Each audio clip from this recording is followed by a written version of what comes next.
ചരിത്രത്തിൽ ഏകദേശം 2500 വർഷങ്ങൾ പുറകിലോട്ട് പോയി നെഹമ്യാവിൻ്റെ ജീവിതത്തിലെ ചില തന്നെ ശ്രേഷ്ഠനാക്കുന്ന ചില ഗുണങ്ങളാണ് നാം പഠിച്ചുകൊണ്ടിരിക്കുന്നത്. Nehemiah a man of prayer എന്ന തലക്കെട്ടാണ് ഈ സെഷന് നൽകപ്പെട്ടിരിക്കുന്നത്. നെഹമ്യാവ് എന്ന വ്യക്തി എത്ര മഹാനായ ഒരു വ്യക്തിയായിരുന്നു. നല്ല ഏബിൾ അഡ്മിനിസ്ട്രേറ്റർ, നല്ലൊരു ഭരണാധികാരി, നല്ലൊരു മാനേജ്മെൻറ്റ് പ്രൊഫഷണലായിരുന്നു, നല്ല നേതൃത്വ ഗുണമുള്ള വ്യക്തിയായിരുന്നു, ദൈവവചനം നന്നായിട്ട് അറിയാവുന്ന ഒരു മനുഷ്യൻ. പ്രതികൂല സാഹചര്യത്തിൽ എങ്ങനെ ഒരു പ്രോജക്റ്റ് നടത്തിയെടുക്കണം എന്നത് നമുക്ക് അദ്ദേഹത്തിൽ നിന്ന് പഠിക്കാം.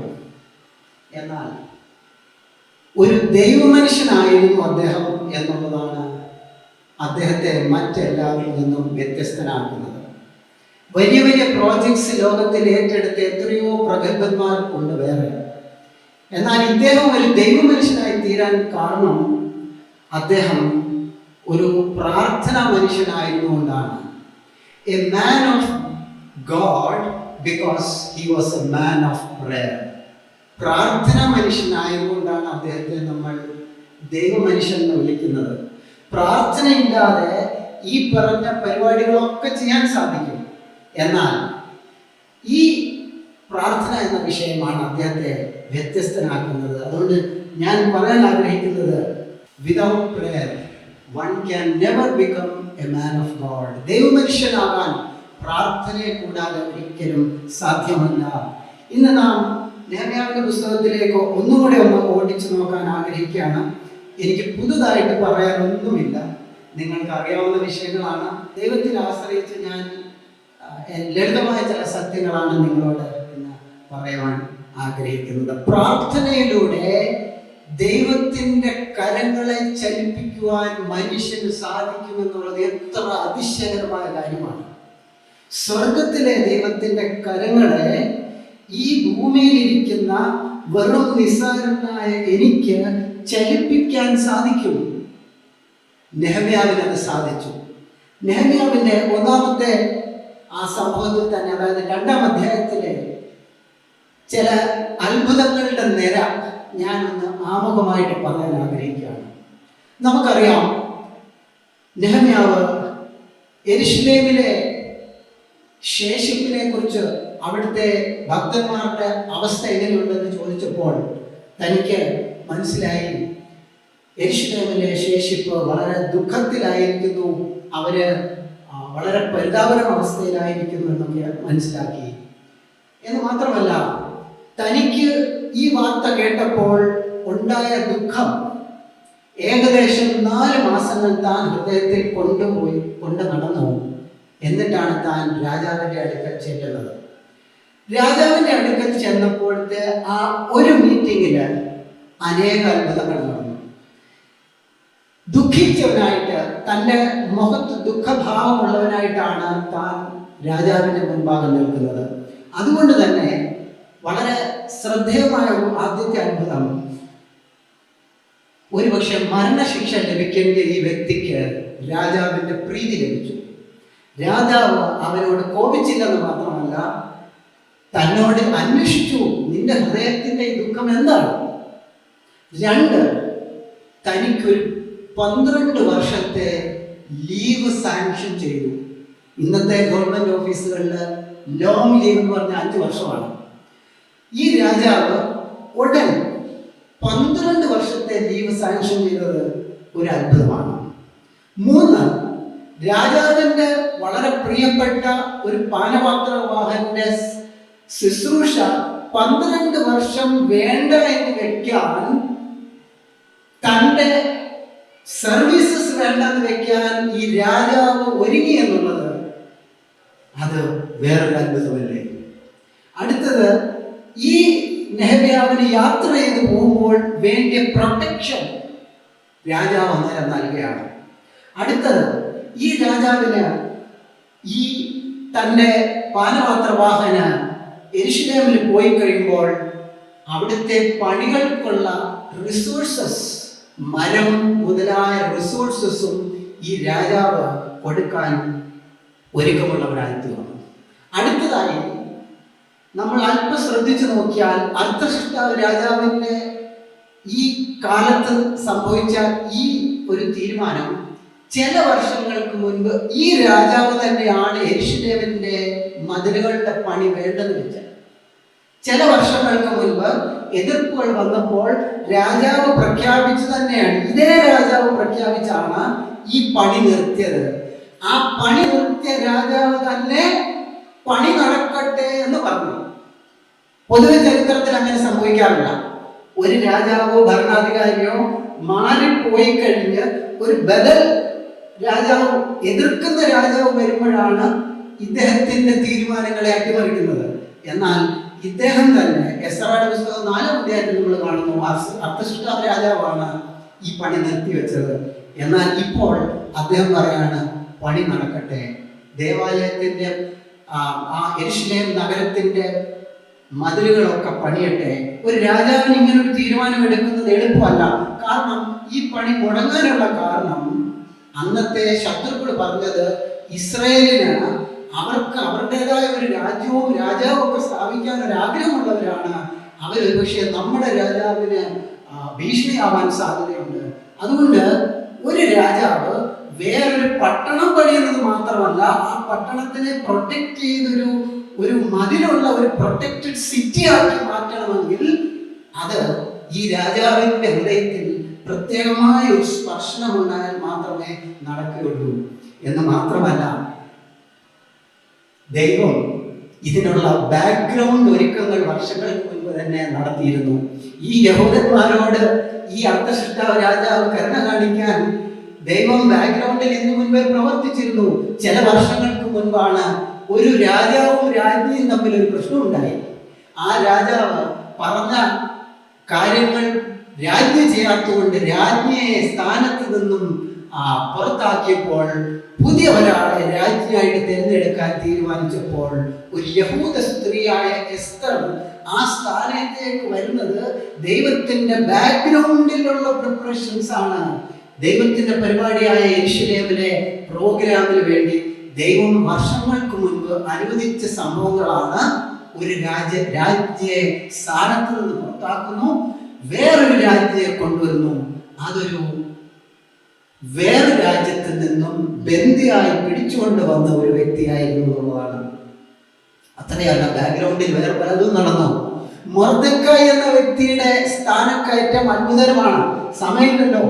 ഹാമാൻ മൊർദെഖായിക്കെതിരെ കൊല്ലാനായിട്ടുള്ള പ്ലാനുകളൊക്കെ ചെയ്തപ്പോൾ അവിടെ അത്ഭുതങ്ങളുടെ നിര 1, 2, 3 നടന്നാണ് മൊർദെഖായിക്ക് മരണവിധി മാറിയത് മാത്രമല്ല, മൊർദെഖായിയെ സ്ഥാനം കയറ്റി വളരെ ഉന്നതമായ നിലവാരത്തിൽ ഒരു സ്ഥാനത്തേക്ക് കൊണ്ടുവരികയും ഹാമാൻ യഹൂദന്മാരുടെ ശത്രുവിനെ അവിടെ നശിപ്പിക്കുകയും ചെയ്തു.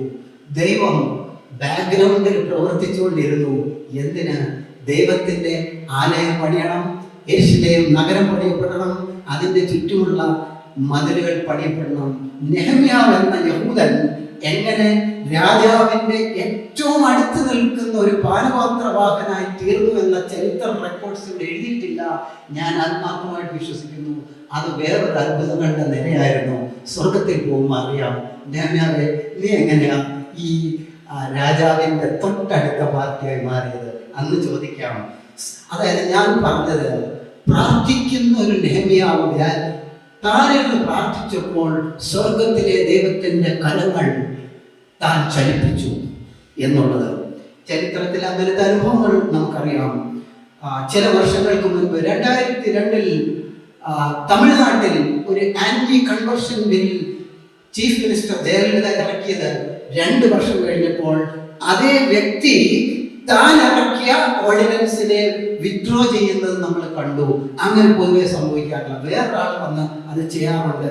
കാരണം ഈ സ്ഥാനങ്ങളിലൊക്കെ ഇരിക്കുന്നവരുടെ ഹൃദയങ്ങളെ നിയന്ത്രിക്കുന്നത് സ്വർഗത്തിലെ ദൈവമാണ്. സ്വർഗത്തിലെ ദൈവമാണ് എല്ലാ അധികാരങ്ങളെയും നിയന്ത്രിച്ച് അവരുടെ ഹൃദയങ്ങളെ തനിക്ക് ഇഷ്ടമുള്ളതുപോലെ കൊണ്ടുപോകുന്നത്. ചില വർഷങ്ങൾക്ക് മുൻപ് ഞാനൊരു ഗവൺമെന്റ് ഓഫീസിൽ ഒരു കാര്യം നേടാനായിട്ട് ഇങ്ങനെ പോയി. എനിക്ക് ഒരു പേപ്പറിൽ ഒപ്പിട്ട് കിട്ടണം. ഞാൻ അവിടെ ചെന്നപ്പോൾ അവിടെ അധികാരിയായിരിക്കുന്ന മാഡം അവിടെ ഇരിക്കുന്നു. ഞാൻ പറഞ്ഞു, മാഡം എനിക്ക് നാളെ തന്നെ ഈ പേപ്പറിൽ ഒപ്പിട്ട് തരണമെന്ന് പറഞ്ഞു. അവർ വളരെ മുഖം കറുപ്പിച്ചിട്ട് പറഞ്ഞു, നാളെയോ? ഒരിക്കലുമില്ല. അവരുടെ മുഖഭാവം തന്നെ വളരെ നമുക്ക് ദുഃഖമുണ്ടാക്കുന്നതായിരുന്നു. എന്നിട്ട് എന്നോട് പറഞ്ഞു, നാളെ രാവിലെ 10 മണിക്ക് വരുമ്പം തന്നെ എനിക്കൊരു ഒഫീഷ്യൽ ഡ്യൂട്ടി ഉണ്ട്. ഞാനും എൻ്റെ കീഴ് ഉദ്യോഗസ്ഥരും കൂടെ ചേർന്ന് അവിടെ ഡ്യൂട്ടിക്ക് പോവുകയാണ്. അതുകൊണ്ട് രാവിലെ വന്നാൽ ഉടനെ ഞാൻ പോകും, തിരിച്ചു പിന്നെ എപ്പോൾ വരുമെന്ന് അറിയില്ല. ഞാൻ പറഞ്ഞു, മാഡം നാളെ തന്നെ എനിക്ക് ഒപ്പ് വേണം. അവർ വളരെ മുഖം കറുപ്പിച്ച് പറ്റില്ല എന്ന് പറഞ്ഞു വിട്ടു. അന്ന് രാത്രി വീണ്ടും ഞങ്ങൾ സ്വർഗത്തിലെ രാജാവ്, അതായത് ഈ അധികാരികൾക്ക് മീതെ ഇരിക്കുന്ന രാജാവിൻ്റെ അടുക്കൽ ഞങ്ങളുടെ സങ്കടം അറിയിച്ചു. ഞങ്ങൾ പിറ്റേന്ന് രാവിലെ ഈ വ്യക്തിയെ കാണാൻ ചെന്നപ്പോൾ 10 മണിക്ക് കണ്ണ് തുറന്നിരുന്ന് ചെന്ന് നോക്കിയപ്പോൾ പ്രസന്നതയോടെ ചിരിച്ചുകൊണ്ടിരിക്കുന്നു. എന്നോട് പറഞ്ഞു, സാറേ, എൻ്റെ കീഴ് ജീവനക്കാരൻ ഇപ്പോൾ എത്തും, എനിക്ക് നിങ്ങളുടെ പേപ്പർ ചെയ്യാൻ പറ്റുമെന്ന് തോന്നുന്നില്ല. ഏതായാലും നിങ്ങൾ വന്നതില്ലേ, ഞാൻ അതിൻ്റെ പ്രോസസ്സൊക്കെ ചെയ്ത് തുടങ്ങാം.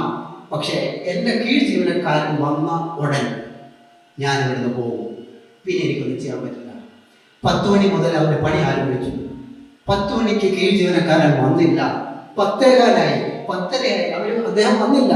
11 മണിയായി അദ്ദേഹം വന്നില്ല. 11:15 എൻ്റെ പണിയോടെ തീർന്നുകൊണ്ടിരിക്കുകയാണ്. 11:30 ആയപ്പോൾ അവർ ഫൈനൽ ഒപ്പിട്ട് തല ഉയർത്തി നോക്കിയപ്പോൾ കീഴ് ജീവനക്കാരൻ എത്തിക്കഴിഞ്ഞിരിക്കുന്നു. എനിക്ക് ഡോക്യുമെന്റ് എടുത്ത് തന്നിട്ട് പറഞ്ഞു, ഞാൻ പറഞ്ഞു താങ്ക് യു മാഡം എന്ന് ഞാൻ പറഞ്ഞു പോയി. അതായത് കഴിഞ്ഞ ദിവസത്തെ ഇടപെടലല്ല ഇന്ന് എന്ന് മാത്രമല്ല, ആ കീഴ് ജീവനക്കാരൻ വൈകരുതെന്നുള്ള സ്ട്രിക്റ്റ് ഓർഡർ കൊടുത്തിട്ടും എന്തോ കാരണങ്ങളാൽ അവർക്ക് വരാൻ തോന്നിയില്ല. കാരണം എൻ്റെ പ്രിയമുള്ളവരെ, സ്വർഗത്തിലൊരു ദൈവമുണ്ട്. ആ സ്വർഗത്തിലെ ദൈവം ഈ രാജാക്കന്മാരുടെയും അധികാരികളുടെയും ഒക്കെ മീതെ രാജാവായിട്ടായിരിക്കുന്നവനാണ്.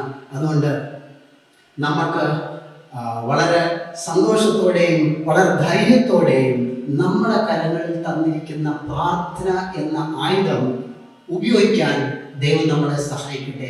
ഇത് പറയുമ്പോൾ എൻ്റെ ജീവിതത്തിലെ കുറവുകൾ ഞാൻ ഓർക്കുകയാണ്.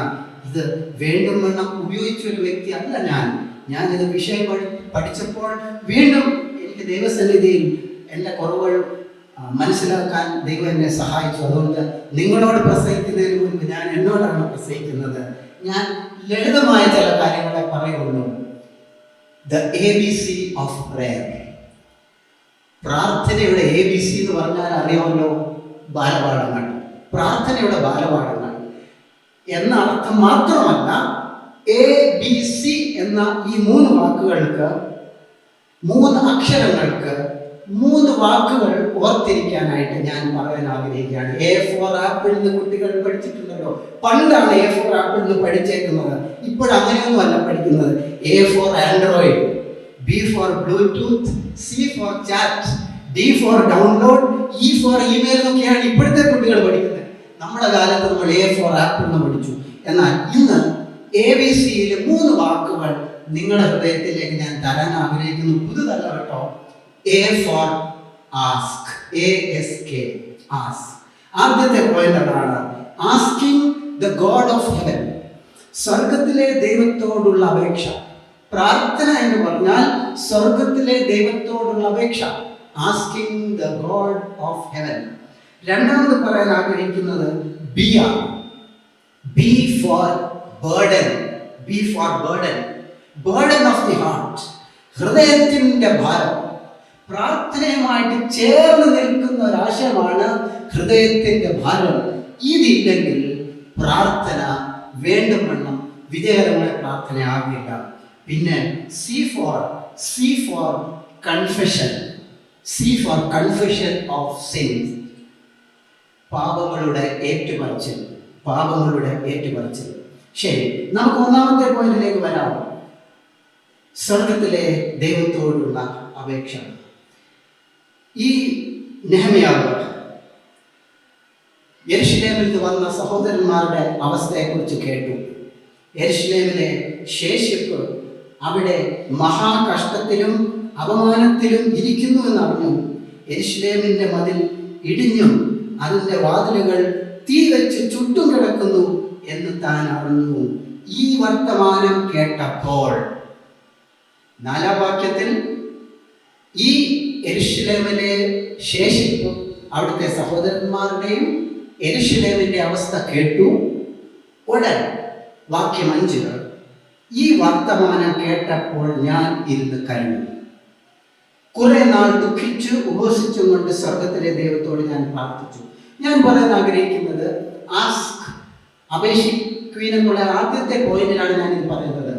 അതായത് ഒരു വർത്തമാനം കേട്ടപ്പോൾ, തന്റെ സഹോദരന്മാരുടെ ദുർഗതിയെ കുറിച്ച് കേട്ടപ്പോൾ നെഹമ്യാവിന്റെ ഫസ്റ്റ് റെസ്പോൺസ് പ്രാർത്ഥനയാണ്.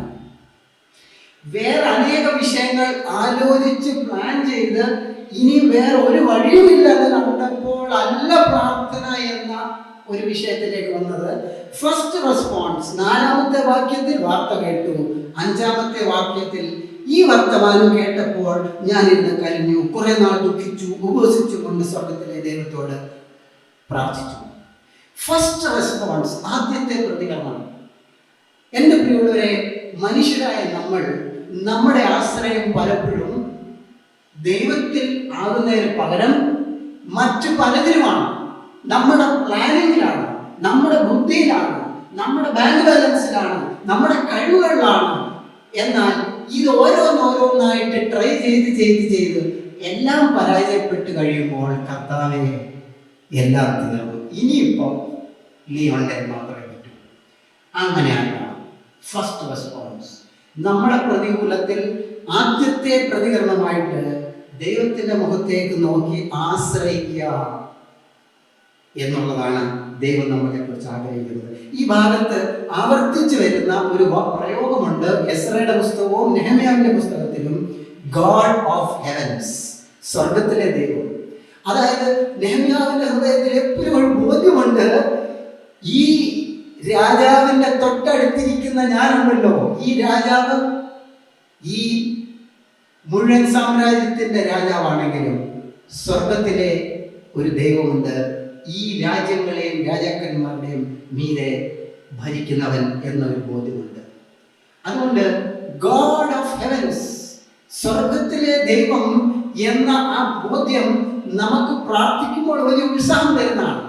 എന്ത് വിഷയത്തെക്കുറിച്ച് പ്രാർത്ഥിച്ചാലും, ഇന്നിപ്പോൾ ഇന്ത്യയിലായിരിക്കുന്ന നമുക്ക് അറിയാം, സുവിശേഷത്തിനുള്ള എതിർപ്പങ്ങ് വർദ്ധിച്ചുകൊണ്ടിരിക്കുകയാണ്.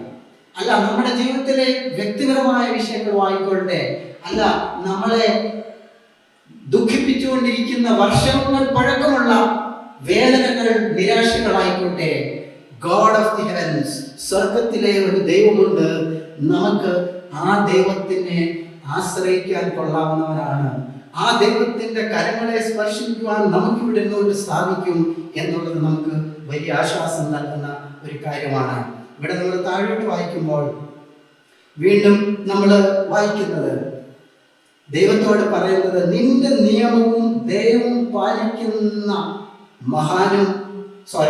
നിയമവും ദൈവവും പാലിക്കുന്ന മഹാനും ഭയങ്കരനുമായ ദൈവമേ എന്നാണ് പറയുന്നത്. ദൈവത്തോട് പ്രാർത്ഥനയിൽ അടുത്ത് ചെല്ലുമ്പോൾ നിയമം, ഉടമ്പടിയെ പാലിക്കുന്ന ഒരു ദൈവമേ എന്ന് പറഞ്ഞുകൊണ്ടാണ് പറയുന്നത്. ദയ കാണിക്കുന്ന ദൈവമേ എന്ന് പറഞ്ഞുകൊണ്ടാണ് ദൈവത്തിൽ ആശ്രയിക്കാൻ ചെല്ലുന്നത്. എന്നിട്ട് പറയാണ്, കർത്താവേ ഞങ്ങൾ നിന്നിൽ ആശ്രയിക്കുന്നു. ഇവിടെ സമയങ്ങളിലോ ഓരോ ഭാഗങ്ങൾ എടുക്കാൻ നെഹമ്യാവിന് പല തരത്തിലുള്ള പ്രാർത്ഥന രീതികളുണ്ടായിരുന്നു. ഒരു പ്രാർത്ഥന ഇങ്ങനെയാണ്. 2-ാമത്തെ അധ്യായത്തിൽ നമ്മൾ കാണുന്നു, രാജാവ് നെഹമ്യാവിനോട് ചോദിച്ചു, നിന്റെ അപേക്ഷ എന്താ? നിന്റെ അപേക്ഷ എന്താന്ന് ചോദിച്ചപ്പോൾ നെഹമ്യാവിന്റെ ഒരു പ്രതികരണം, താൻ ഉടൻ സ്വർഗത്തിലെ ദൈവത്തോട് പ്രാർത്ഥിച്ചിട്ട് ഉത്തരം പറഞ്ഞു. ഇത് ഇൻസ്റ്റന്റ് പ്രയറാണ്. ഈ ചോദ്യം വന്നപ്പോൾ ഉടനെ രാജാവിന്റെ മുൻപിൽ മുട്ടുകുത്തി ദൈവത്തോടൊന്നും പ്രാർത്ഥിച്ചില്ല. ഇത് ഉള്ളിന്റെ ഉള്ളിൽ ചോദ്യം വന്നു, നിന്റെ അപേക്ഷ എന്താണെന്ന് ചോദ്യം വന്നപ്പോഴത്തേക്ക് ഒരു ടെലിഗ്രാം അങ്ങോട്ട് പോയി, ദൈവമേ സഹായിക്കണമേ, ഞാൻ ഉത്തരം പറയാൻ പോവുകയാണ്. ഇത് ഇൻസ്റ്റന്റ് പ്രയറാണ്. ആ സമയത്ത് ഉയർന്ന സ്വർഗത്തിലെ രാജാവിനോടുള്ള പ്രാർത്ഥനയാണ്. എന്നിട്ട് അത് പറയുന്നു. അതായത് പല ടൈപ്പ് പ്രാർത്ഥനകളിൽ ഒരു ടൈപ്പ് അതാണ് ഇൻസ്റ്റന്റ് പ്രയർ. അതായത് ഒരു നിമിഷത്തിൽ ഒറ്റ പ്രാർത്ഥന ദൈവത്തോട്. അന്നേരം മുട്ടുകുത്തിയിരിക്കുന്നില്ല, കണ്ണടച്ചിരിക്കണമെന്നില്ല, കണ്ണ് തുറന്നാണ് ഈ രാജാവിന് മുൻപിൽ കണ്ണടച്ചൊന്നും നമുക്ക് ചിന്തിക്കാൻ പറ്റില്ല. അത് വളരെ മനോഹരമായ ഒരു രീതിയാണ്. അതായത് ആവശ്യം വരുമ്പോൾ ദൈവസന്നിധി ഉടൻ ഒരു ഇൻസ്റ്റന്റ് പ്രയർ. നമ്മൾ യാത്ര ചെയ്യുമ്പോൾ, നടക്കുമ്പോൾ ഒക്കെ ചെയ്യാവുന്നതാണ്. പണ്ട് ബ്രദർ ആൻഡ്രൂ അത് പ്രാക്ടീസ് ചെയ്ത ഒരാളാണ്.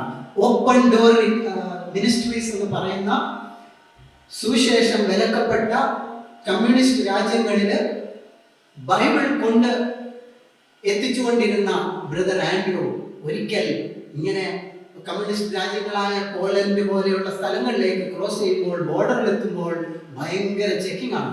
കാറ് നിറയെ ബൈബിളുകളുണ്ട്. അപ്പോൾ ഈ വണ്ടി കൊണ്ടുവരുമ്പോഴത്തേക്ക് കുറെ ഓഫീസർമാരൊക്കെ വരും. അത് ഉള്ളിലെ സീറ്റ് മാത്രമല്ല, ഫ്രണ്ടിലെ ബോണറ്റ് പൊക്കി ബാക്കിലെ ഡിക്കിയും അടിയിലൊക്കെ പരിശോധനയുണ്ട്. ഒരു ദിവസം ഇങ്ങനെ വരുമ്പോൾ വണ്ടി നിറയെ ബൈബിൾസ് ആണ്.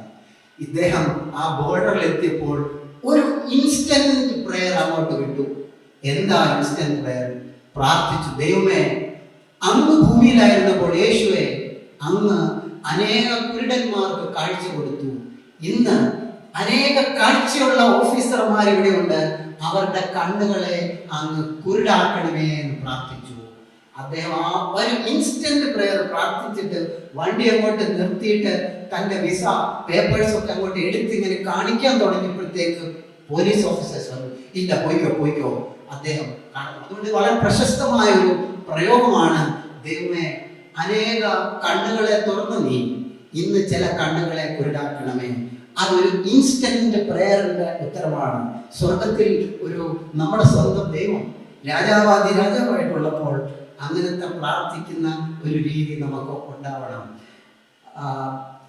നെഹെമ്യാവിന്റെ അടുത്ത പ്രാർത്ഥന രീതി നമ്മളിവിടെ വായിക്കുന്നത്, ഈ വാർത്ത കേട്ട ഉടനെ ഞാൻ ദുഃഖിച്ചു.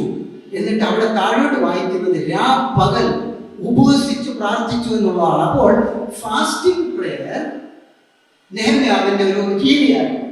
ഒരു പക്ഷെ ഞാൻ വിചാരിക്കുന്നു നമ്മുടെ ജീവിതത്തിലെ വലിയൊരു കുറവാണ്, നമുക്ക് ഫാസ്റ്റിംഗ് പ്രയർ വളരെ കുറവാണ്. വേറെ ചില ക്രിസ്ത്യാനികളും വിശ്വാസികളും ഒക്കെ പ്രാർത്ഥനയിൽ അവർ ദിവസങ്ങളോളം സമയം ചെലവഴിക്കുന്നവരായിരിക്കുമ്പോൾ അവർക്ക് ഒരുപക്ഷെ ബൈബിളിലെ സത്യങ്ങളൊക്കെ പലതും വേണ്ടുമെന്നും അറിയത്തുണ്ടാവില്ല. പക്ഷെ അവർ പ്രാർത്ഥിക്കുന്നവരാണ്. നമ്മുടെ ജീവിതത്തിലെ ഈ കുറവ് നികത്താൻ ദൈവം നമ്മളെ സഹായിക്കട്ടെ.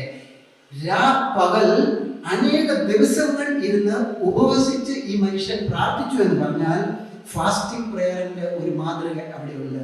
പിന്നെ തീർച്ചയായിട്ടും എല്ലാ യഹൂദന്മാരും ചെയ്യുന്നത് പോലെയുള്ള യാമപ്രാർത്ഥനകളും തനിക്കുണ്ടായിരുന്നു. ദാനിയേലിനുണ്ടായിരുന്നല്ലോ. ദാനിയേല് ഉച്ചയ്ക്ക് അല്ലെ വിൻഡോ എല്ലാം തുറന്ന് പ്രാർത്ഥിക്കുന്നതിനെ കുറിച്ച് നമ്മൾ കേൾക്കുന്നല്ലോ. യാമങ്ങൾ 4 മണിക്കൂറിന്റെ ഗ്രൂപ്പുകളാണ് യാമങ്ങൾ. യാമപ്രാർത്ഥനകൾ അവർ പ്രാർത്ഥിക്കുമായിരുന്നു. അപ്പോൾ നെഹെമ്യാവിന് പലതരത്തിലുള്ള പ്രാർത്ഥനാ ജീവിതങ്ങൾ ഉണ്ടായിരുന്നു. യാമപ്രാർത്ഥനകൾ ഉണ്ടായിരുന്നു, ഇൻസ്റ്റന്റ് പ്രയറുകൾ ഉണ്ടായിരുന്നു, പിന്നെ ഉപവസിച്ച് 1 ദിവസം 2 ദിവസം ദിവസങ്ങളോടെ ഇരിക്കുന്ന രീതി ഉണ്ടായിരുന്നു. എൻ്റെ പ്രിയമുള്ളവരെ, നമുക്ക് പ്രാർത്ഥനാ ജീവിതത്തിൽ ഒരു മാറ്റം വേണം. ദൈവം ഇങ്ങനെ അത്ഭുതങ്ങളെ ചെയ്യുന്നവനാണ് എന്ന് പറഞ്ഞ് കേട്ട് തിരിച്ചു പോകുന്നവരല്ല. നമ്മുടെ ജീവിതത്തിൽ ഒരു വ്യക്തമായ പ്ലാൻ വേണം. അതായത് നമ്മൾ ഉപവസിച്ച് പ്രാർത്ഥിക്കുന്നതിനെ കുറിച്ച് പ്ലാൻ വേണം. നമുക്ക് യാമപ്രാർത്ഥനകൾ, നമുക്ക് അങ്ങനത്തെ നിയമങ്ങളും റൂൾസ് ഒന്നും ഇല്ലെങ്കിൽ പോലും നമുക്ക് ദിവസത്തിന്റെ പല സമയങ്ങളിലും സമയം മാറ്റി വെച്ച് പ്രാർത്ഥിക്കാമല്ലോ. ഉച്ചയ്ക്ക് 12 മണിക്ക് ഒരു സമയം വെച്ച് അലാറം വെച്ചിരുന്ന് പ്രാർത്ഥിക്കാമല്ലോ. എപ്പോഴും ജോലിയുടെ ഇടയ്ക്കൊന്നും പറ്റണമെന്നില്ല. പക്ഷെ ജോലിയുടെ ഇടയ്ക്കും 12 മണിക്ക് ഒരു അലാറം വെച്ചിട്ട് ഒരു ചില നിമിഷങ്ങൾ ഈ സ്വർഗത്തിലെ ദൈവത്തോട് പ്രാർത്ഥിക്കണം. അതുപോലെ പല സമയങ്ങളായിട്ട് തിരിച്ച് ചെയ്യാൻ പറ്റുമല്ലോ. അതുകൊണ്ട് ഞാൻ പറയട്ടെ, ഞാൻ ഒന്നാമത് പറയാൻ ആഗ്രഹിച്ചത് asking the God of heaven, സ്വർഗത്തിലെ ദൈവത്തോടുള്ള അപേക്ഷ നമ്മൾ ചോദിക്കണം. ആ ചോദിക്കുമ്പോൾ സ്വർഗത്തിലെ ദൈവമാണ് നിയന്ത്രണത്തിലിരിക്കുന്നവനാണെന്ന് ഓർക്കണം. നമ്മുടെ ഫസ്റ്റ് റെസ്പോൺസ് പ്രയർ ആയിരിക്കണം. എന്ന് മാത്രമല്ല, ഉടമ്പടികളിലും ഒക്കെ വിശ്വസ്തനായ ദയ കാണിക്കുന്ന ഒരു ദൈവമാണെന്നുള്ള ബോധ്യത്തോടെ നമുക്ക് പ്രാർത്ഥിക്കണം. ഇതിനെക്കുറിച്ച് ഇത്രയും പറഞ്ഞ് ഞാൻ മുൻപോട്ട് പോവുകയാണ്.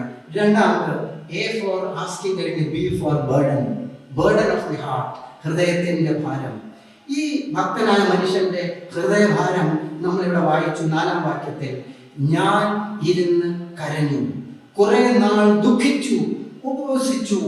താൻ ഈ ഭൂമിയിൽ ഇപ്പോൾ ആയിരിക്കുന്ന, ഭൂമിയെ വാഴുന്ന, ഭരിച്ചുകൊണ്ടിരിക്കുന്ന സാമ്രാജ്യത്തിലാണ്. ആ സാമ്രാജ്യത്തിന്റെ തലസ്ഥാന നഗരിയായിരിക്കുന്ന ശൂഷനിലാണ്. ആ തലസ്ഥാന നഗരിയിലെ ഈ ചക്രവർത്തിയായിരിക്കുന്ന അർത്ഥഷ്ടാവിന്റെ കൊട്ടാരത്തിലാണ് താൻ ആയിരിക്കുന്നത്.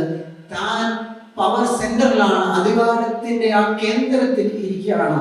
എല്ലാ സുഖങ്ങളും അനുഭവിച്ചുകൊണ്ട് ഒരു കൊട്ടാരത്തിൽ ഏത് തരത്തിലുള്ള സുഖത്തിന്റെ കുറവാണ് തനിക്കുള്ളത്? അങ്ങനെ ഇരിക്കുമ്പോൾ 900 മൈലുകൾ അകലെ യെരുശലേമിന്റെ അവസ്ഥയെക്കുറിച്ച് ഇദ്ദേഹത്തിന്റെ ഹൃദയത്തിൽ ഒരു ഭാരം. 900 മൈൽ എന്ന് പറയുമ്പോൾ 1500 കിലോമീറ്റർ. കൊച്ചി മുംബൈ ദൂരം ഏകദേശമൊക്കെ അതിൻ്റെ അടുത്ത് വരും. അപ്പോൾ യാത്ര ചെയ്ത് പോവാണെങ്കിൽ അല്ലെ, ഫ്ലൈറ്റിന് പോയാൽ 1.5 മണിക്കൂർ എടുക്കും കൊച്ചി മുംബൈ. പണ്ടത്തെ ട്രെയിനിലൊക്കെ 36 മണിക്കൂർ എടുക്കും. കൊങ്കൺ റെയിൽവേയിൽ ഒരു ദിവസം ട്രെയിൻ യാത്ര ചെയ്യാൻ വകുപ്പുണ്ട്.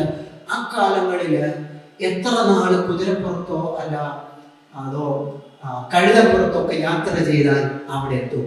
900 മൈൽ അകലെ ആയിരിക്കുന്ന തൻ്റെ സഹോദരന്മാരുടെ അവസ്ഥയെക്കുറിച്ച് ഈ മനുഷ്യന്റെ ഹൃദയത്തിൽ ഒരു ഭാരം. അത് കേട്ട ഉടനെ കൊട്ടാരത്തിലെ സുഖങ്ങളൊക്കെ മറന്ന് താൻ വിലപിക്കാൻ തുടങ്ങി, കരഞ്ഞു, കുറെ നാൾ ദുഃഖിച്ചു. സാധാരണ എല്ലാ ദുഃഖങ്ങളും ചില മണിക്കൂറുകൾ, ദിവസങ്ങൾ കഴിയുമ്പോൾ കുറഞ്ഞു വരും എന്നാണ് നമ്മൾ കാണുന്നത്. എത്ര കൂടിയ ദുഃഖങ്ങളും, നമ്മുടെ പ്രിയപ്പെട്ടവരുടെ വേർപാടും, അങ്ങനെയുള്ള പല ദുഃഖങ്ങളും കാലം മുറിവുണക്കും, കുറഞ്ഞു വരും. എന്നാൽ ഇദ്ദേഹത്തിന്റെ മുറിവ് വർദ്ധിച്ചുകൊണ്ടിരുന്നു. കാരണം ആദ്യ ദിവസങ്ങളിൽ കൊട്ടാരത്തിൽ രാജാവിന്റെ സന്നിധിയിൽ ചെല്ലുമ്പോൾ ഈ മുഖത്ത് ദുഃഖം രാജാവിന് മനസ്സിലായില്ല. പക്ഷെ ആ ദുഃഖം കൂടി 4 മാസങ്ങൾ കിസ്ലേവ് മാസത്തിൽ ആരംഭിച്ചതാണ്. അത് 4 മാസങ്ങൾ അപ്പുറത്തേക്ക് ഈ മനുഷ്യൻ അത് കൊണ്ടു നടന്നു. ഈ മനുഷ്യൻ ദൈവസന്നിധിയിൽ സമയം ചെലവഴിക്കുമ്പോൾ ഇദ്ദേഹത്തിന്റെ ഭാരം കുറയല്ല കൂടുക. ദൈവസന്നിധി ഇരിക്കുമ്പോൾ ഭാരം കുറയുമോ കൂടുമോ? ഈ മനുഷ്യൻ ദൈവസന്നിധി ഇരുന്നപ്പോൾ ഭാരം കൂടി. തൻ്റെ മുഖം ഇന്നലത്തേക്കാൾ ഇന്ന് കുറച്ചുകൂടെ ദുഃഖമുള്ളതായി മാറി. 4 മാസം കഴിഞ്ഞപ്പോൾ കൊട്ടാരത്തിൽ രാജാവിന് മുൻപിൽ നിന്നപ്പോൾ രാജാവ് പറഞ്ഞു, നിന്റെ ഹൃദയത്തിൽ എന്തോ കുഴപ്പമുണ്ട്. കുറെ മുഖം പ്രസന്നതയുള്ളവനായിട്ട് കാണിക്കാനൊക്കെ ശ്രമിച്ചു. പക്ഷേ ഇപ്പോൾ തനിക്കത് കൺട്രോൾ ചെയ്യാൻ പറ്റിയില്ല. ആ ദുഃഖം, ആ ഭാരം വർദ്ധിച്ച് കൺട്രോൾ ചെയ്യാൻ പറ്റാത്തൊരവസ്ഥയിലേക്ക് എത്തി. ഇത് പ്രാർത്ഥനയുടെ ഒരു പ്രധാനപ്പെട്ട ഘടകമാണ്. ഞാൻ ഈ ഭാഗം വായിക്കുമ്പോഴൊക്കെ ഓർക്കും, എൻ്റെ ദൈവമേ, ഒരു ഭാരവും ഇല്ലാതെ വളരെ കാഷ്വലായിട്ട് എത്രയോ തവണകളാണ് നാം പ്രാർത്ഥിക്കുന്നത്. ഞാൻ പ്രാർത്ഥിക്കാൻ ഒരു സമയം വെച്ച് ചെയ്യണമല്ലോ എന്ന് ഓർത്തോ എന്തേലും കാരണവശാൽ വളരെ കാഷ്വലായിട്ട് കൈയും കെട്ടിയോ അല്ലെങ്കിൽ ചെരിഞ്ഞോ ഇരുന്നോ കാഷ്വലായിട്ട് തലയിൽ ഇങ്ങനെയൊക്കെ കാണിച്ചോ ഒക്കെ നമ്മളിരുന്ന് പ്രാർത്ഥിക്കുന്നത് സ്വർഗത്തിലെ ദൈവത്തിന്റെ മുൻപിൽ എന്ന പ്രാർത്ഥനയാണ്. ഭാരമുള്ളിൽ ഇല്ലാത്ത പ്രാർത്ഥന അത് വെറും ഒരു പ്രയോജനമില്ലാത്ത ഒരു എക്സസൈസ് മാത്രമാണ്. അതുകൊണ്ട് ഒരു പ്രയോജനം ഉണ്ടാവില്ല. എന്നാൽ ഹൃദയത്തിൽ ഭാരം നിറയുമ്പോൾ പ്രാർത്ഥനയ്ക്ക് ജീവൻ ഉണ്ടാവും. അന്നേരമാണ് സ്വർഗത്തിലെ ദൈവത്തിന്റെ കരങ്ങൾ ചലിക്കുന്നത്. അതുകൊണ്ട് ഇത് നെഹെമ്യാവിന്റെ മാത്രം പ്രത്യേകതയല്ല. ഞാൻ പഴയ നിയമത്തിലെ മറ്റ് ഭക്തന്മാരുടെ ഒന്ന് നോക്കാമെന്ന് വിചാരിച്ച് നോക്കിയപ്പോൾ ഇവരൊക്കെ അങ്ങനെയാണ്. അവരുടെ പ്രാർത്ഥന അതിൽ എഴുകിച്ചേർന്നിരുന്ന ഒരു ഗുണമാണ് ഭാരം. ഞാൻ വായിച്ച് ഇങ്ങനെ സങ്കീർത്തനങ്ങൾ 137 വായിച്ചു വന്നപ്പോൾ ഒരു ഭക്തൻ അവിടെ എഴുതുകയാണ്, യെരൂശലേമേ, നിന്നെ ഞാൻ മറക്കുന്നുവെങ്കിൽ എൻ്റെ വലം കൈ ഓർക്കാതെ പോകട്ടെ.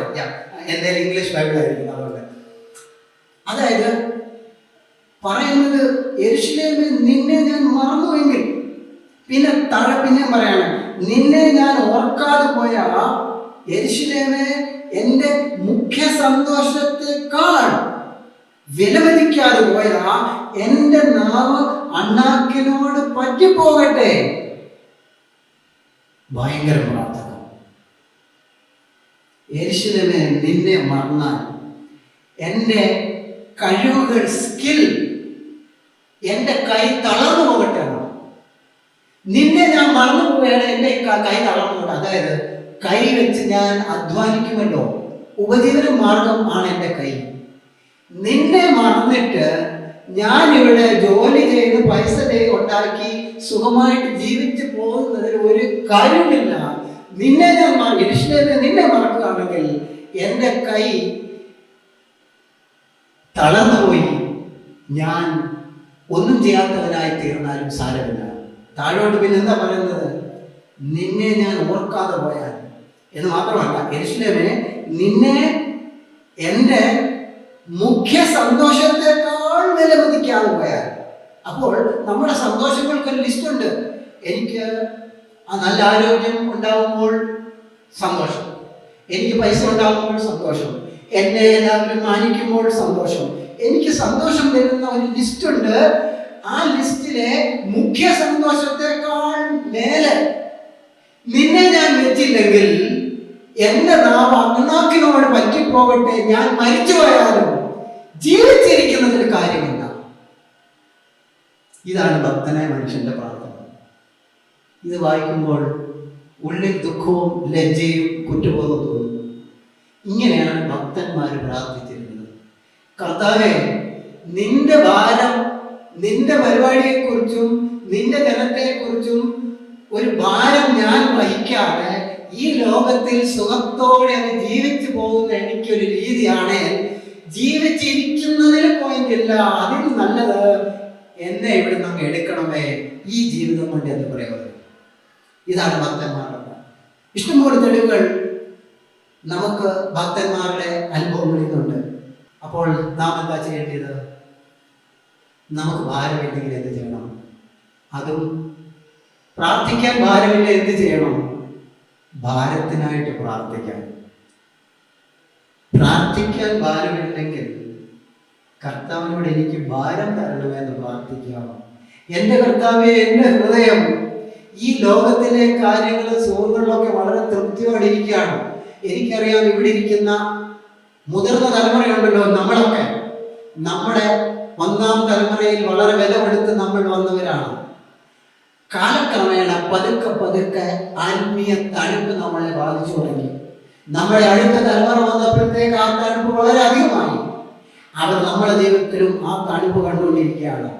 ഒരു ദൈവപരിപാടിയെക്കുറിച്ച് ഒരു ഭാരമില്ലാതെ, എന്നാൽ ആത്മീയ ശുശ്രൂഷകളൊക്കെ പുറമേ എല്ലാം കൃത്യമായിട്ട് ചെയ്ത്, കർത്തൃ ദിവസത്തിൽ കൃത്യം സൺഡേ പോകുന്നു, ബൈബിൾ ക്ലാസ്സിൽ പോകുന്നു, എല്ലാ കാര്യങ്ങളും പുറമെ ഭംഗിയായിട്ടുണ്ട്. പക്ഷെ ഉള്ളിൻ്റെ ഉള്ളിൽ ദൈവ പരിപാടിയെക്കുറിച്ചോ ദൈവത്തെക്കുറിച്ചോ ഒരു ഭാരമില്ലാത്ത ഈ അവസ്ഥ, അങ്ങനത്തെ ഒരു ജീവിതം കൊണ്ട് ഒരു പ്രയോജനമില്ലെന്നാണ് 137 സങ്കീർത്തനക്കാരൻ പറയുന്നത്. അതുകൊണ്ട് ഞാൻ എന്നോടും നിങ്ങളോടും ഇപ്പോൾ പറയാൻ ആഗ്രഹിക്കുന്നത്, ദൈവമേ, എനിക്ക് ഭാരം തരണമേ. ഞാൻ എൻ്റെ ഹൃദയം പലപ്പോഴും ഈ ലോകത്തിലെ കാര്യങ്ങൾ, ഇവിടെ ഇരിക്കുന്ന എല്ലാവരുടെയും ഭൗതിക അവസ്ഥ ഒരു 10 വർഷം, 20 വർഷം, 30 വർഷത്തേക്കാൾ ഇന്ന് വളരെ മെച്ചപ്പെട്ടിട്ടുണ്ട്. അന്നത്തെ ഭൗതിക അവസ്ഥയേക്കാൾ ഇന്ന് വളരെ മെച്ചപ്പെട്ടിട്ടുണ്ട്. ഈ ഭൗതിക അവസ്ഥകൾ ദൈവം തന്നപ്പോൾ ആ ഭൗതിക അനുഗ്രഹങ്ങൾ ലഭിച്ചതോർത്ത് നന്ദിയും കൂടുതൽ ആശ്രയം വരുന്നതിന് പകരം നമുക്ക് ആശ്രയബോധം നഷ്ടപ്പെട്ടു. അപ്പൊ അതിന്റെ അർത്ഥം ഈ അനുഗ്രഹം ഒരു ശാപമായി മാറി. നമ്മൾ ഈ അനുഗ്രഹത്തെ ശാപമാക്കി മാറ്റി. ഒന്ന് ഓർത്ത് നോക്കിയേ, ഏത് മേഖലയായിക്കോട്ടെ, ഒരു സാമ്പത്തിക വിഷയമൊന്നായിക്കോട്ടെ, ഒരു നേരത്തെ ആഹാരത്തിന് കർത്താവിൽ ആശ്രയിച്ച് പ്രാർത്ഥിച്ച് ഭക്ഷണം മേടിച്ചെടുത്ത അനുഭവങ്ങൾ ഇവിടെ ഇരിക്കുന്ന അനേകർക്കും ഉണ്ടാവും. എന്നാൽ ഇന്ന് ദൈവം ആ അവസ്ഥകൾക്കൊക്കെ മാറ്റി, ഇന്ന് വൈകുന്നേരത്തെ അല്ല, അടുത്ത 10 ദിവസത്തേക്കുള്ള അരിയും ചാക്കും നമ്മുടെ അടുക്കളയിൽ ഇരിക്കുകയാണ്. പിന്നെ എന്താ കർത്താവിനോട് പറയാൻ? ഇന്ന് ആവശ്യമുള്ള ആഹാരം ഞങ്ങൾക്ക് തരണമെന്ന് എങ്ങനെ പറയാനാണ്? ദൈവം തന്ന ആ അനുഗ്രഹം കർത്താവിനോട് കൂടുതൽ നന്ദിയും സമർപ്പണവും വന്ന് കൂടുതൽ ദൈവാശ്രയത്തിൽ വളർന്നതിന് പകരം ഈ ലഭിച്ച അനുഗ്രഹം നമ്മളെ ദൈവത്തിൽ നകറ്റിയാൽ എത്ര സങ്കടകരമാണ്. അതുകൊണ്ട് എൻ്റെ പ്രിയമുള്ളവരെ, നമുക്ക് പഴയ ആത്മീയോത്സാഹത്തിന്റെ അവസ്ഥകളിലേക്ക് പോകണം. അതിനേക്കാൾ ഏറെ ഉത്സാഹത്തിലേക്ക് നമുക്ക് പോകണം. നമുക്ക് നമ്മുടെ ഹൃദയത്തിലെ ഭാരം, കർത്തൃ പ്രാർത്ഥനയിൽ യേശു കർത്താവ് ശിഷ്യന്മാരെ പ്രാർത്ഥിക്കാൻ പഠിപ്പിച്ച അതാണ്. അതിൽ ഒരു വാക്യം മാത്രം ഭൗതിക വിഷയത്തെക്കുറിച്ചുണ്ട്. അതും അപ്പത്തെക്കുറിച്ച് മാത്രമേ ഉള്ളൂ. അതും ഇന്ന് ആവശ്യമുള്ള അപ്പത്തെക്കുറിച്ച് മാത്രമേ ഉള്ളൂ. നാളത്തെ അപ്പത്തെക്കുറിച്ച് പറഞ്ഞില്ല. എന്നിട്ട് അതിൽ നിറഞ്ഞു നിൽക്കുന്ന ആശയം എന്താണെന്നറിയോ? ദൈവപരിപാടി. നമ്മൾ ആ തുടക്കം തന്നെ വായിക്കുമ്പോൾ, ദൈവമേ നിന്റെ നാമം, നിന്റെ രാജ്യം, നിന്റെ ഇഷ്ടം.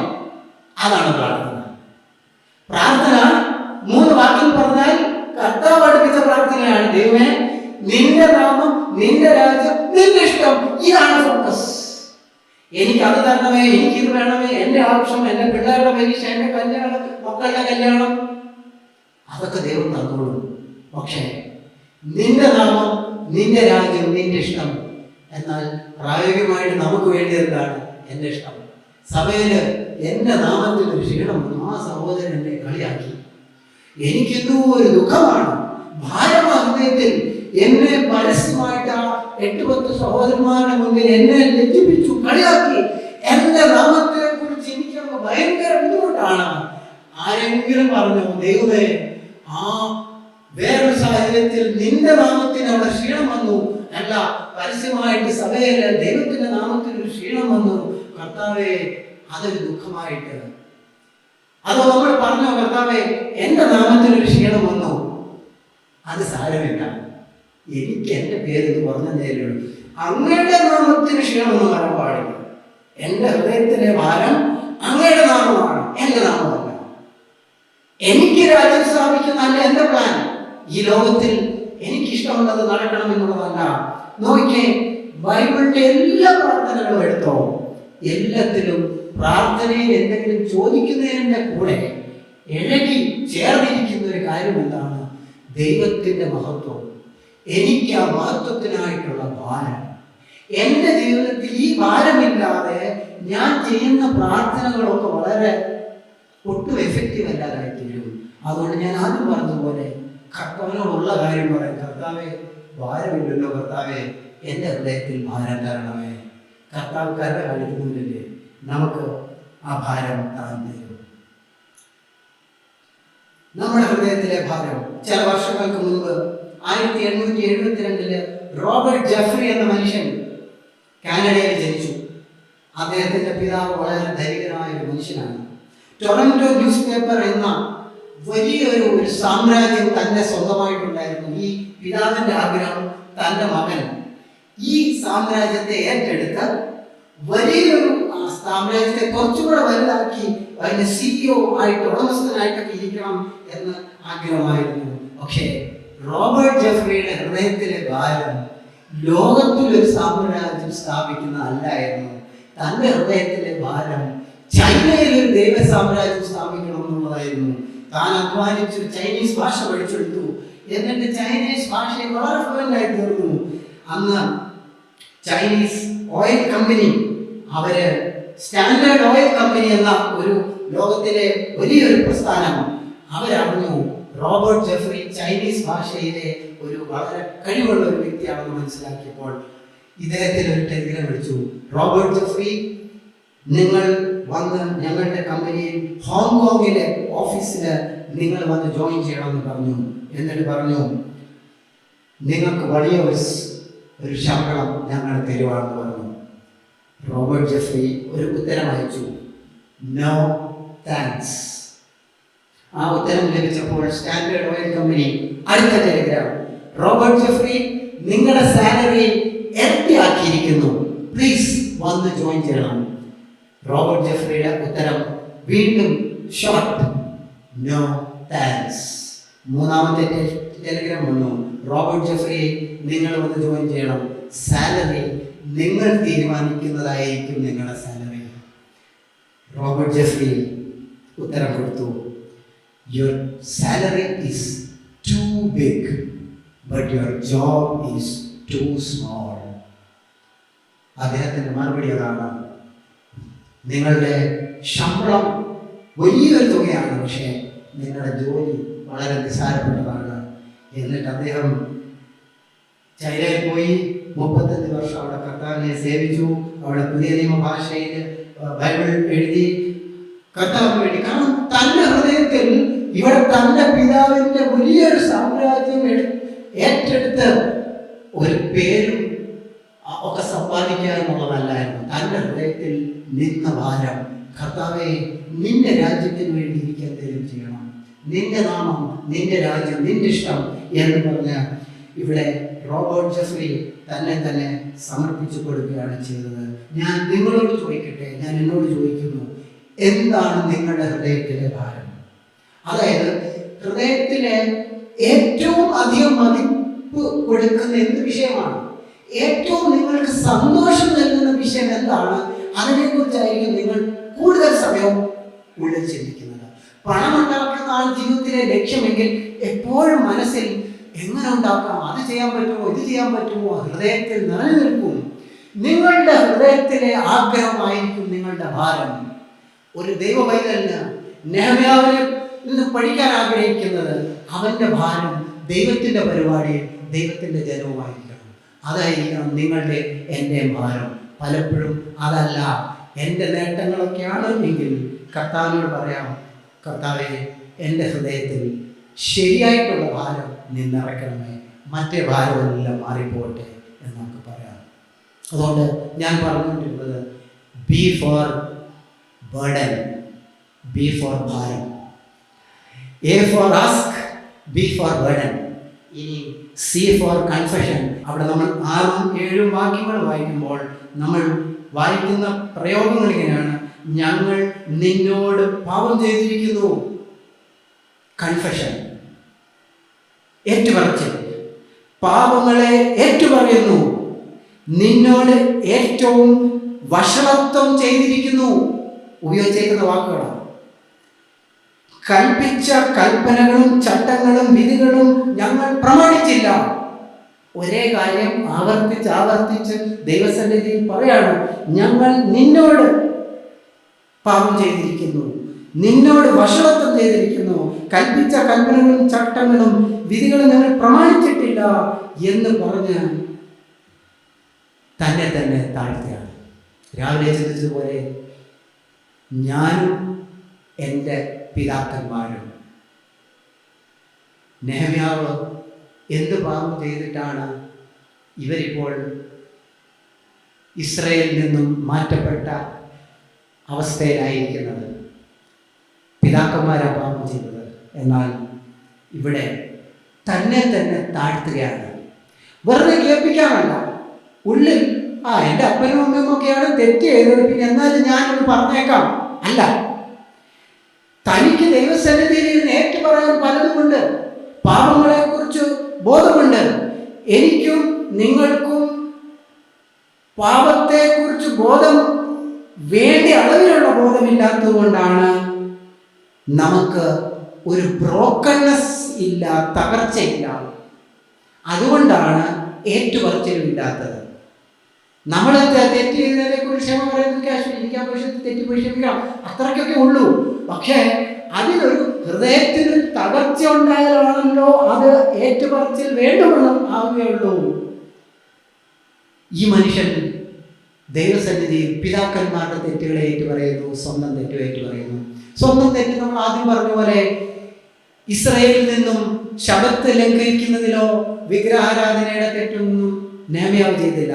പക്ഷേ നെഹമ്യാവിൻ്റെ ഹൃദയത്തിൽ തോന്നിക്കാണും, ദൈവമേ എൻ്റെ ജീവിതത്തിലെ മറ്റു കുറവുകൾ എന്തൊക്കെയാണ്. അതായത് തെറ്റുകൾ എന്ന് പറയുമ്പോൾ since of commission and omission. അതായത് ചെയ്യരുതാത്തത് ചെയ്തത് എന്നുള്ള തെറ്റുണ്ട്, ചെയ്യേണ്ടത് ചെയ്യാതിരുന്നു എന്നുള്ള തെറ്റുണ്ട്. എനിക്കറിയില്ല ഇദ്ദേഹത്തിൻ്റെ മനസ്സിനെ എന്താ ഭരിച്ചത്. ഒരുപക്ഷെ ദൈവമേ കഴിഞ്ഞ നാളുകളിൽ ഞാൻ വേണ്ടുമെന്ന് ഈ വിഷയം ഓർത്ത് പ്രാർത്ഥിച്ചില്ലല്ലോ, ചെയ്യാത്തതിനെ കുറിച്ചുള്ള കുറ്റബോധമായിരിക്കാം. ഇവിടെ ഇരിക്കുന്ന അനേകർ നമുക്ക് കുറ്റബോധമില്ല. എന്താ കാരണം എന്നറിയാമോ? കുറ്റബോധം ദൈവത്തോട് അടുക്കാൻ ചെല്ലുമ്പോൾ മാത്രമേ വരൂ. നമ്മുടെ ജീവിതത്തിലെ അഴുക്ക്, ഈ മുറിയിലെ അഴുക്ക് കാണണമെങ്കിൽ ഇവിടുത്തെ വെളിച്ചത്തിൻ്റെ പ്രകാശത്തിൻ്റെ ശക്തി കൂടുമ്പോഴാണ് ഇവിടെ നമുക്ക് അഴുക്കുള്ളത് കാണാൻ പറ്റുകയുള്ളൂ. ദൈവത്തോട് എത്ര അടുത്ത് ചെല്ലുന്നോ അത്രയും ഒരു ഭക്തൻ കുറ്റബോധം വർദ്ധിക്കും. അകന്ന് നിൽക്കുന്നവൾക്ക് വളരെ കുഴപ്പമാണ്, വളരെ സുഖമാണ്. വലിയ കുഴപ്പമൊന്നുമില്ല, ഞാൻ പിന്നെ കുറവൊക്കെ എല്ലാ വിശ്വാസികൾക്കും ഉണ്ടല്ലോ, എന്നാലും അത്യാവശ്യം ഡീസൻ്റായിട്ടൊക്കെ ഞാൻ ദൈവം സഹായിച്ച് എല്ലാം ഭംഗിയായിട്ട് പോകുന്നു.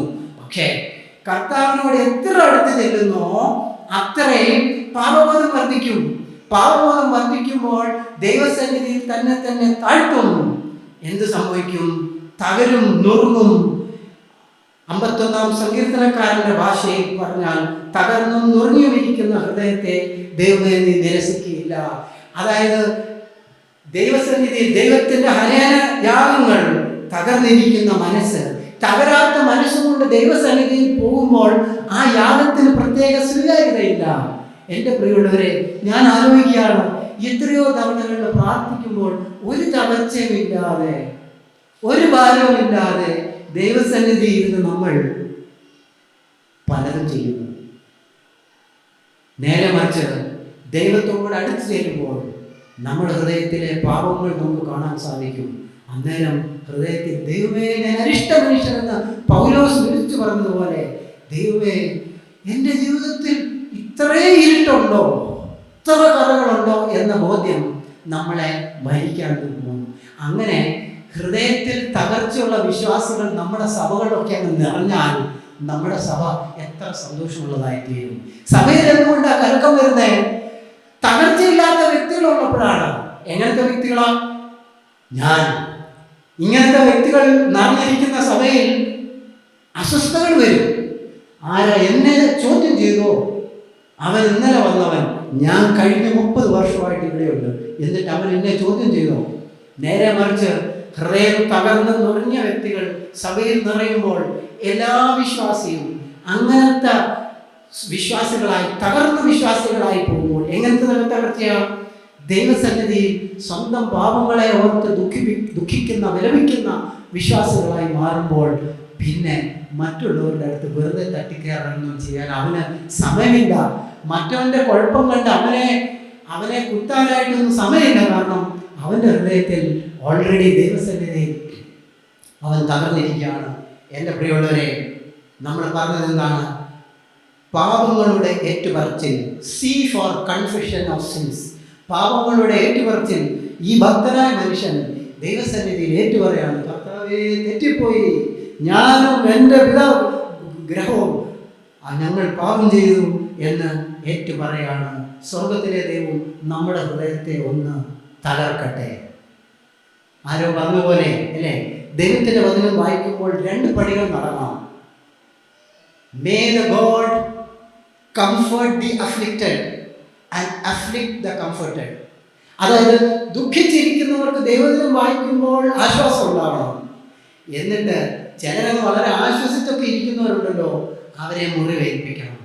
അതുകൊണ്ട് ഞാനിപ്പോൾ എന്നെക്കുറിച്ചും നിങ്ങളെക്കുറിച്ചും പ്രാർത്ഥിക്കുന്നത്, ദൈവം നിങ്ങളുടെ ഹൃദയങ്ങളെ മുറിവേൽപ്പിക്കട്ടെ, നിങ്ങളുടെ ഹൃദയം തകരട്ടെ, ദൈവസന്നിധി താഴാനായിട്ട്. എന്നിട്ട് ദൈവമേ എന്നെ സഹായിക്കണമേ എന്ന് പറഞ്ഞ്, എന്നോട് ക്ഷമിക്കണമേ എന്ന് പറയാനായിട്ടുള്ള ഒരു അവസ്ഥ നമ്മുടെ ഹൃദയത്തിൽ ദൈവം തരട്ടെ. എൻ്റെ പ്രിയമുള്ളവരെ, താഴ്ത്തുന്നതിനെ ദൈവം ഉയർത്തും. തകർന്നും നുറഞ്ഞിരിക്കുന്ന ഹൃദയത്തെ നീ നിരസിക്കുകയില്ല. അതുകൊണ്ട് നമുക്ക് എത്ര വലിയ പ്രത്യാശയുള്ള കാര്യമാണ് അല്ലേ?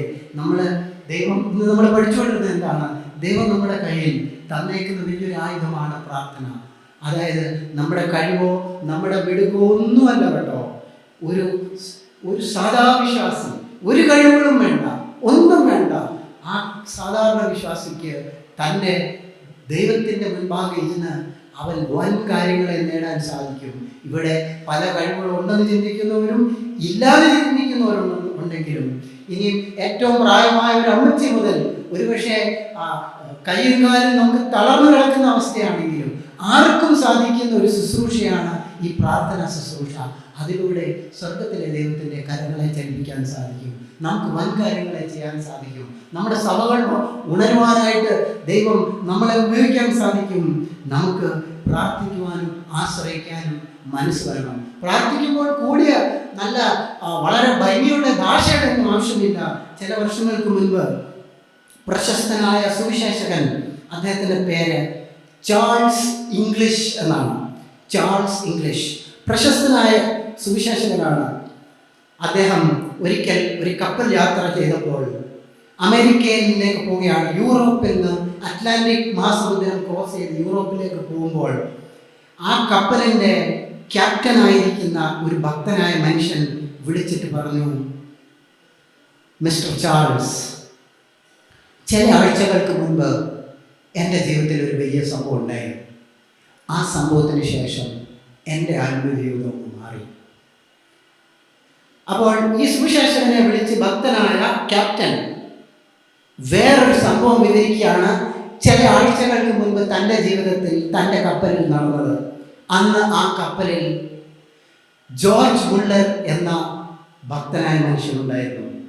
ഈ ക്യാപ്റ്റൻ കപ്പൽ ഇങ്ങനെ നിയന്ത്രിച്ചുകൊണ്ട് പോയിക്കൊണ്ടിരുന്നപ്പോൾ ജോർജ് മുള്ളർ വന്നിട്ട് പറഞ്ഞു, യൂറോപ്പിൽ യാത്രയാണല്ലോ, അറ്റ്ലാന്റിക് മഹാസമുദ്രം ക്രോസ് ചെയ്ത് അങ്ങ് എത്തണം, അമേരിക്കയിലേക്ക് എത്തണം.